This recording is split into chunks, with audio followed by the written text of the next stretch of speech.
welcome to this week's episode of Creative AF with me, Ruby from dottydelightful.com, bringing you wonderful creatives around the world to inspire your own practice. Today, I'm super happy because we've got the amazing Jo Catlow Morris,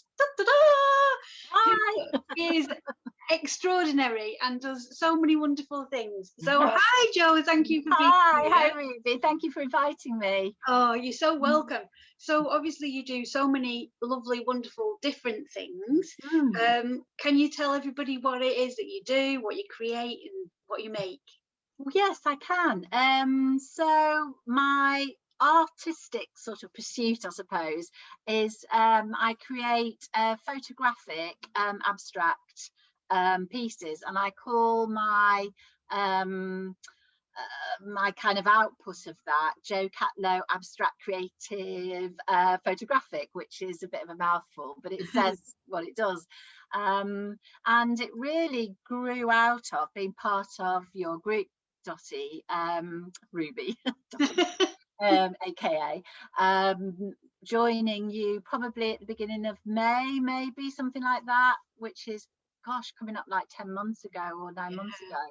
And just discovering that I didn't have to be frightened of art anymore. And I think the first thing the first couple of things that I posted, I'd put a little explanation that I hadn't done any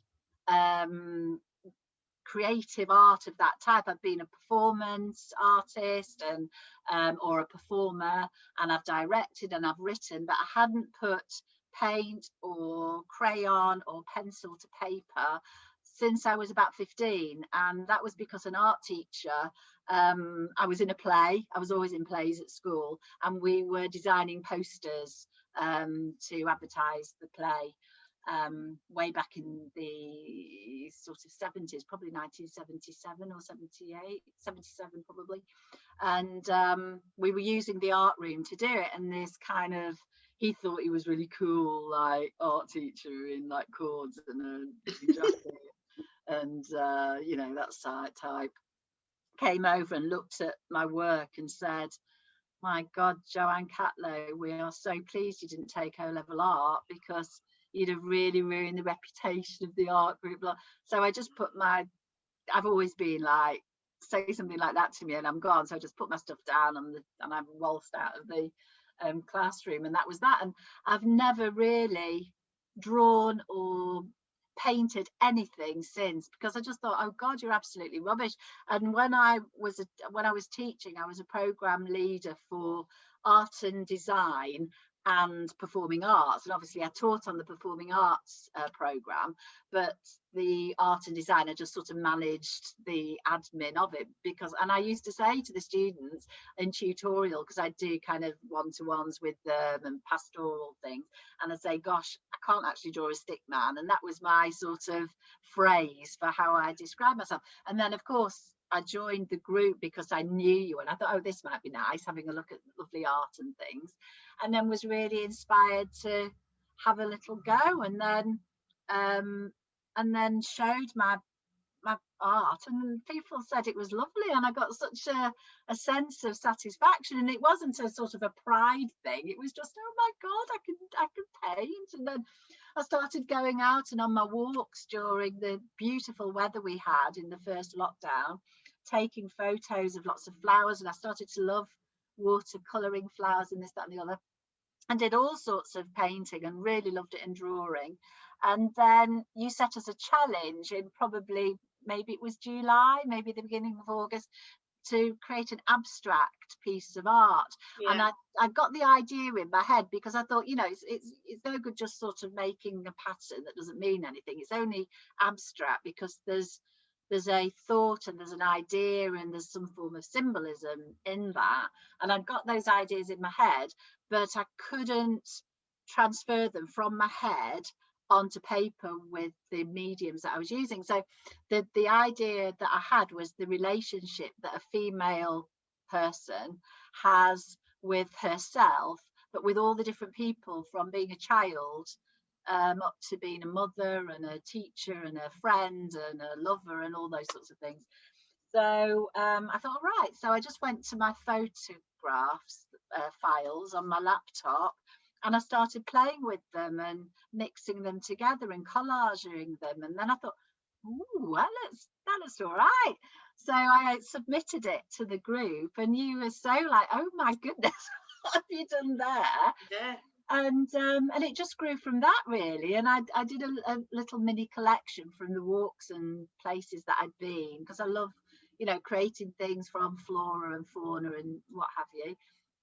And yeah, and I took some photos from high up over Liverpool, because I love Liverpool, of the Liver buildings and the Mersey and everything, and I created one from that, and that was my first sale. Wow. In London, an old friend saw it and said, oh my God, what is that? I want it. So that was that, and that was towards the end of August. So yeah, it's grown from there, really. And then I remember you sending me a message and saying, Jo, this is something you could do, you know. And I thought, no. And you said, and you said to me, and I tell you what, people will want to give you commissions to do things that are in their heads that they don't know how to express. And sure enough, that's the most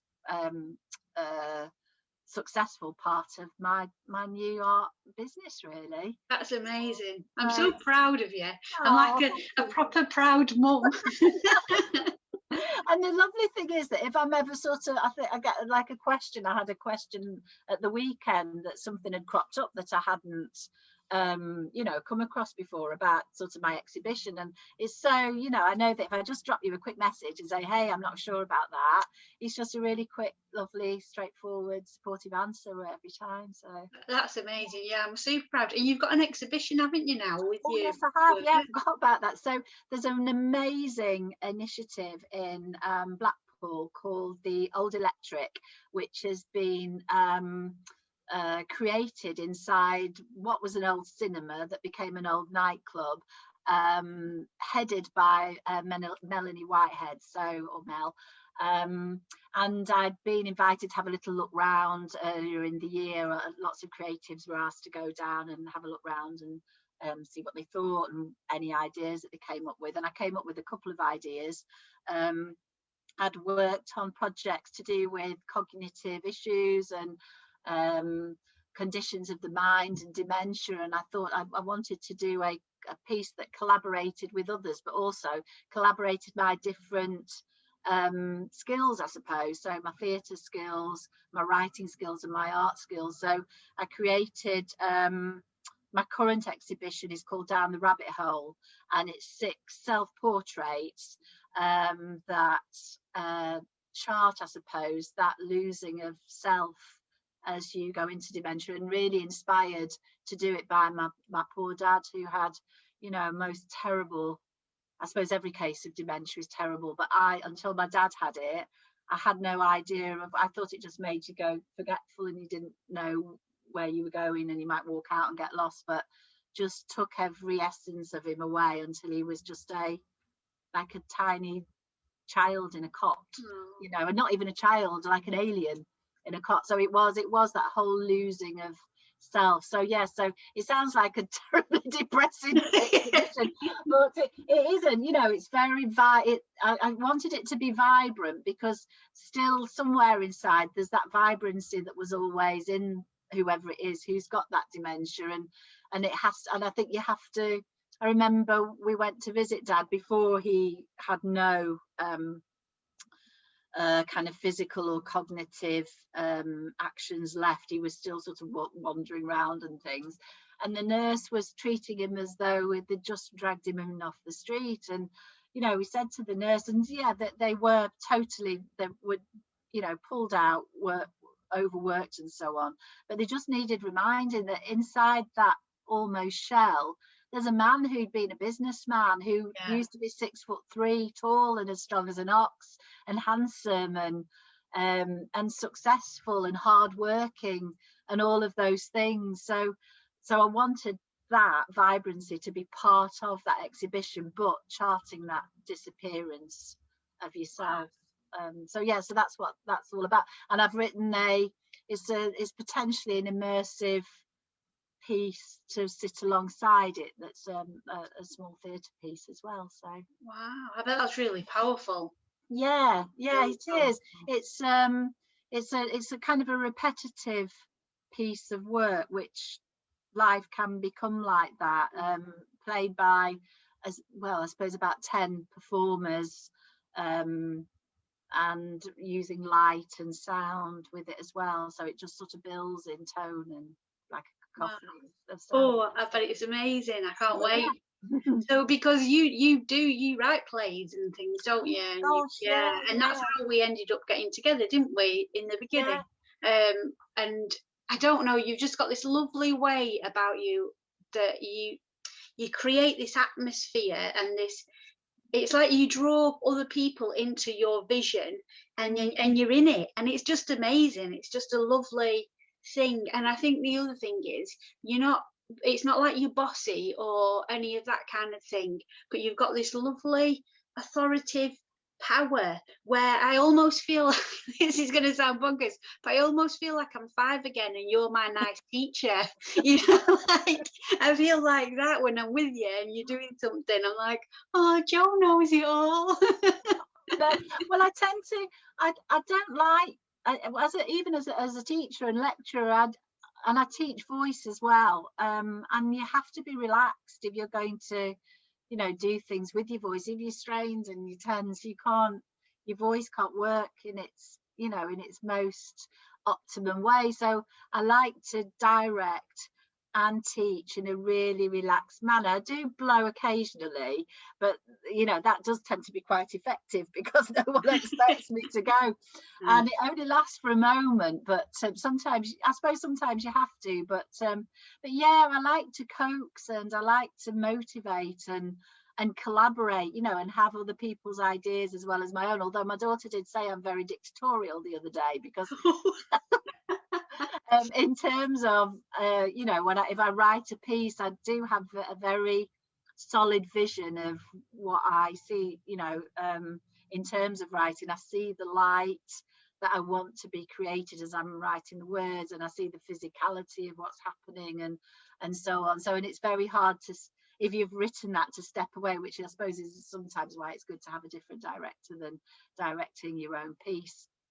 But yeah, I do love working with actors and with, you know, members of the community who are performing. It's a lovely thing, and to grow a piece organically from start to performers, which we were both part of that piece that I conceived and wrote, and now I do sound like a dictator and produced and acted in and everything. So but no, it was good, and it, you know, and I like to, I do tend to write a lot of dark material, that, although that wasn't dark, it did have a it was about women becoming empowered, really, but through a dark force that they were fighting against. And I love to have an effect on the audience, you know, whether it's leaving them aghast or making them incredibly joyful, which, as I said, I do write quite dark things, so the joy bit doesn't, you know, isn't there very often, but to really affect the audience and for them to become connected to what's happening on the stage is really important to me. And I think that's why I love the pieces of art that I create photographically, because they do seem to create this connection with, you know, the people who have asked, the clients who've asked me to do commissions, or the pieces that I've created and someone's looked into it. And because they do make you look inside and see all the different things that are going on, so it does create that connection. So I suppose I've never thought of that before, but it's a very similar sort of dynamic, isn't it? Yeah, it's lovely. And can you tell us a bit more about your voice? So you do voice coaching, don't you, and Yes, training I do. and everything. That's wonderful. Yeah. Tell us a little bit about that. Well, I when I trained at drama school, it was in those days the word speech was part of the title of the drama school. It isn't anymore, and it was very focused on developing the voice. I mean, in those days, they didn't want you to have a northern accent, which I did have, and it was really by the end of the first half term or half semester, your accent had been knocked out of you, really, which is a bit bonkers, but that's the way it was back in those days. But you know, we did a lot of voice work, and I absolutely loved it. I love the voice. And then when I became a teacher, I taught voice and vocal training at the college and at the uni centre, and started to grow my practice, really looking at different practitioners, and then looking at voice from a different perspective as well. So it wasn't just teaching actors to project and so on. I just started to see that people were afraid of their voices, and I don't know, that they were not just actors, but people in the workplace, teachers, all sorts of people, their voice wasn't free, it wasn't connecting, is what I'm trying to say. And I don't just mean by volume, I mean by being engaging and being confident in your whole self, so that what you say just kind of trips out of your mouth and it's really easy, and then that makes whatever it is that you're talking about seem so much more interesting. I think I've said to you before, Ruby, I love history. I find history intriguing. I can watch historical things on TV and read historical things all the time. But at college, there was this guy, and he taught history, and we were looking at history of like the Industrial Revolution and so on. And I find that politically and socially so engaging and important and interesting. But it was just, his voice was monotone, and it used to make my stomach hurt, like crease, and my toes, like I couldn't bear it.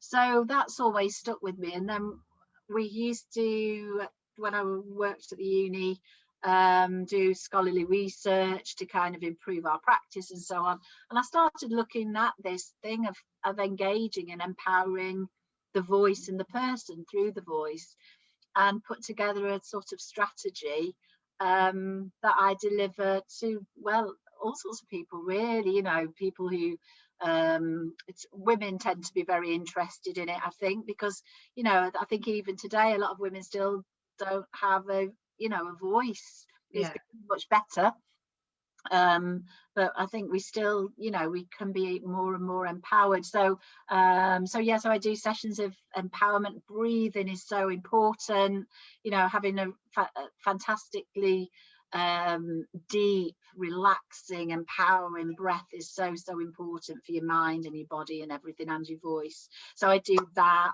I did a fantastic session last week connected to the Old Electric for some young people who are doing looks like a fantastic course that's been put together called Creative Skills. So they're looking at all sorts of ways of getting into creative industry, and I did a session on Zoom with them, and they were fantastic, you know, and I think sort of 18 to 24 sort of age, who I don't think had done a lot of performance, if any, or voice work, and were just fantastic and really, you know, engaged, and came up with fantastic ideas about what they thought their voice looked like and felt like. And so that was great. So yes, that's what I do with them. Brilliant. And it's lovely. I've done a couple of your sessions, and it is really, really amazing.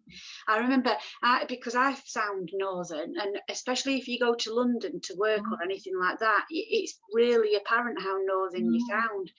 And for ages I didn't want to talk, because I thought, me not talking, but it's true.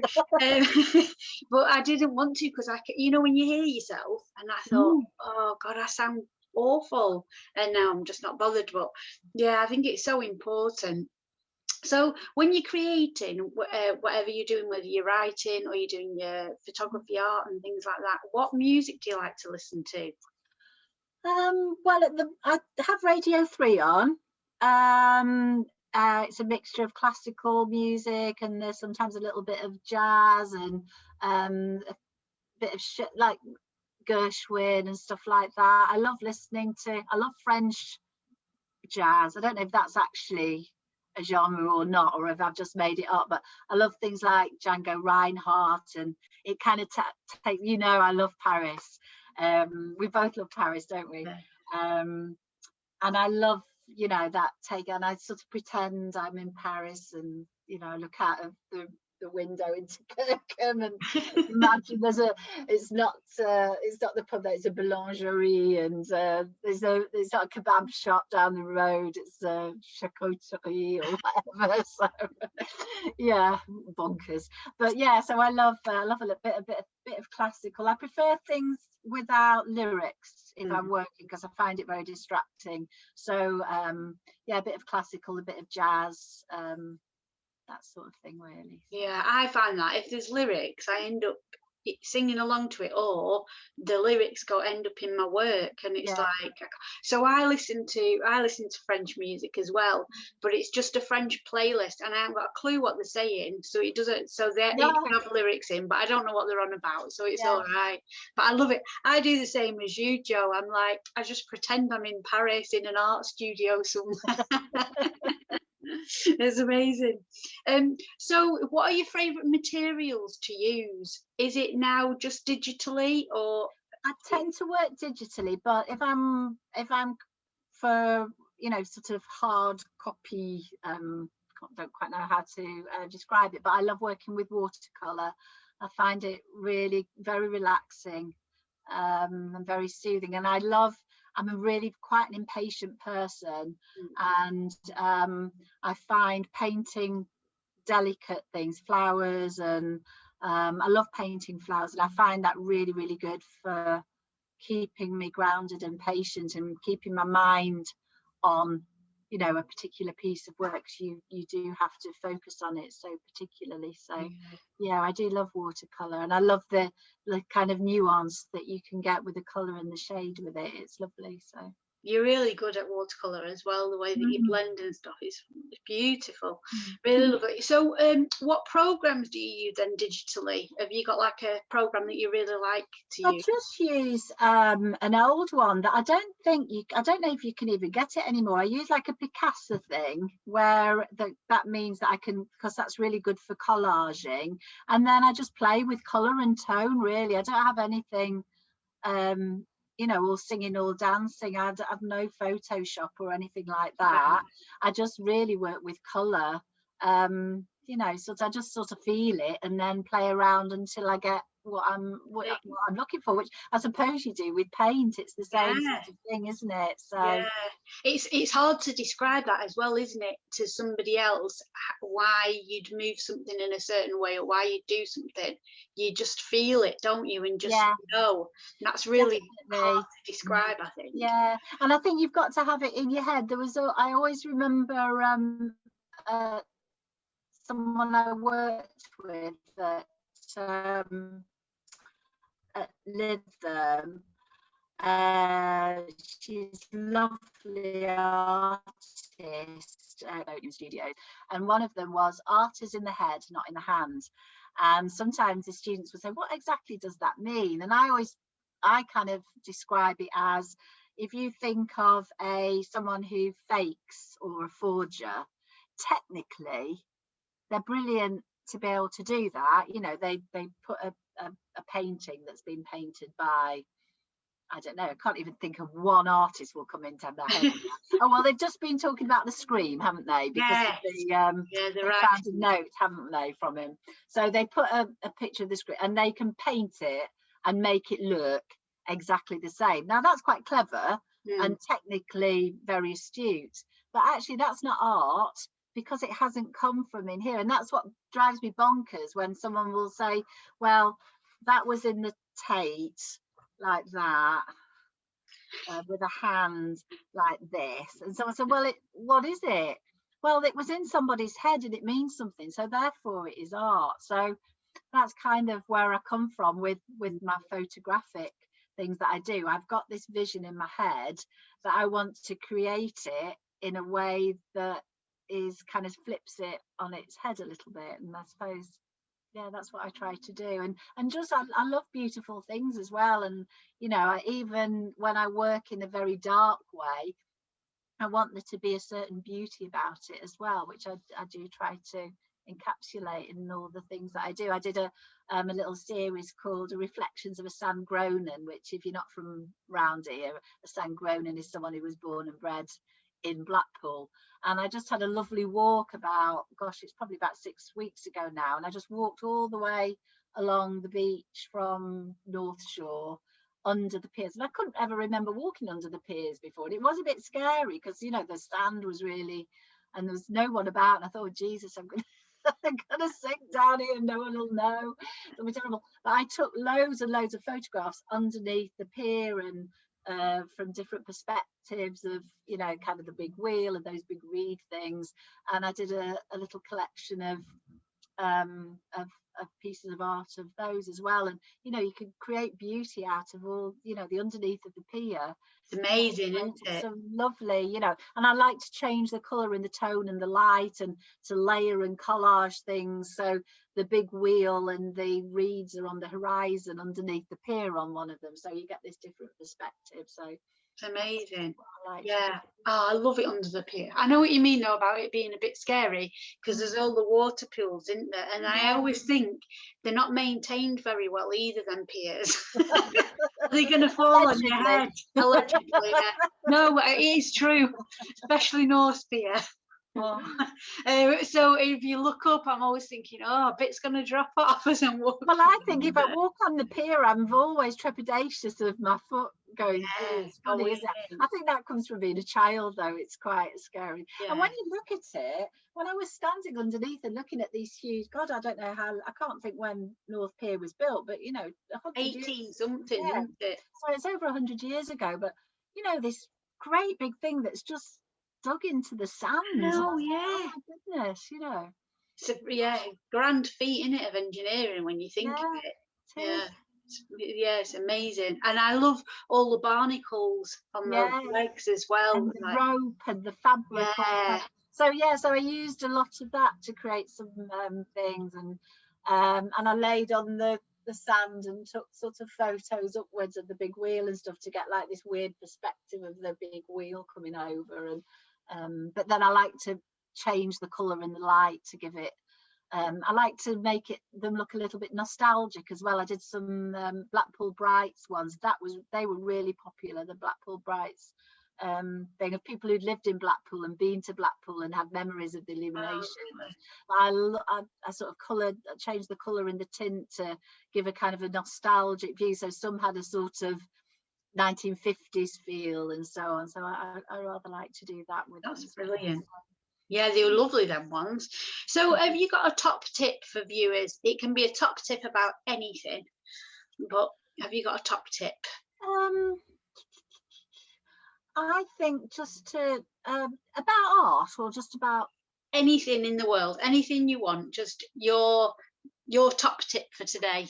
I think a top tip is to remember every day that you're good enough to do whatever you want to do. And I remember saying to my friend who I was speaking to before you, Shell, we had a little Shirley, who I was talking to before you, Rubes. And I remember saying to her when we left drama school, I don't think I'm ever going to make it because I'm scared of failing. Wow. And it's that thing where I've always had a thing about hate to look stupid and silly. When I was a kid, I couldn't bear it if anyone made me look silly.